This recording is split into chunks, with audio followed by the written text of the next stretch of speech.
By the end of this lecture, you're going to understand how to configure the Angular testbed in order to test routing.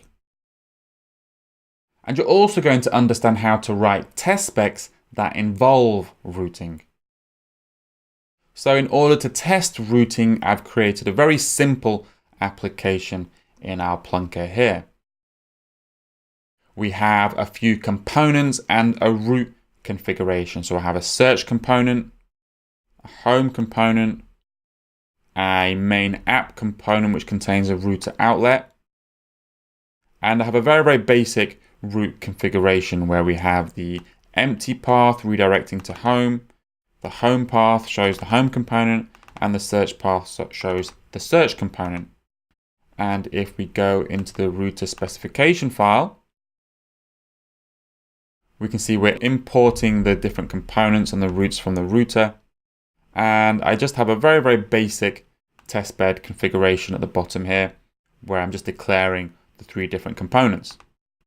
So normally to set up routing in an Angular application, we import the router module and provide the routes to the ng module with RouterModule with routes function, and we pass in the routes. However, when testing routing, we use the RouterTestingModule instead. And this module sets up the router with a spy implementation of the location strategy that doesn't actually change the URL whenever we route to different pages. So firstly, I need to add our RouterTestingModule to our imports, like so. So RouterTestingModule, so normally it's RouterModule, but for testing purposes, we use the RouterTestingModule with routes function, and then we pass in the routes that we've imported from our router. And again, RouterTestingModule comes from the Angular router testing module there.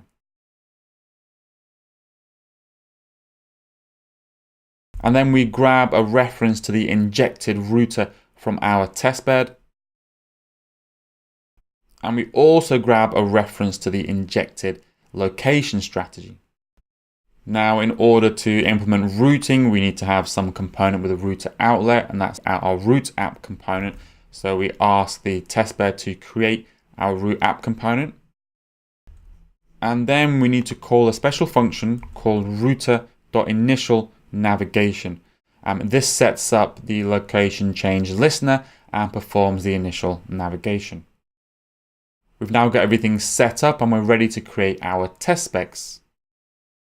So if you're looking at our root configuration again, we've set it up so landing on an empty URL redirects us to the home path.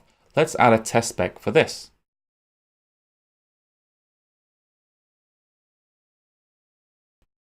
Go back into my test spec file. So again, routing is an asynchronous activity. So I'm going to use one of the asynchronous testing methods. And in this case, I'm going to use the fake async method. Now we already have an instance or reference to the router from our before each function. And I'm just going to trigger the router to navigate to the empty path here.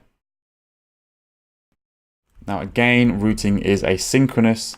So we now need to wait for all the pending promises and asynchronous work to finish. So I'm going to call the tick function. And then we can inspect to find out what the URL would be by calling location.path. Now this doesn't actually change the URL because we're using a special version of the location strategy. That's the thing that's set up by the RouterTestingModule. But we can check to see what would be the path by calling location.path. And we expect that to be home. And actually there's a bit of a mistake here. I just need to add another brackets at the end here. And now this is ready. If we run this, and there we go. Our first test spec is passing. And then adding in other test specs for other routes is pretty simple. We can add one in for our search route. So if we navigate to search, I expect the URL to change to /search. So if we now run this, it again works as expected, the test pass.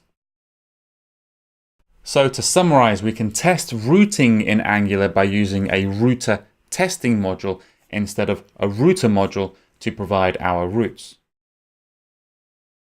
This uses a SPY implementation of location, which doesn't trigger a request for a new URL, but does let us know the target URL, which we can use in our test specs.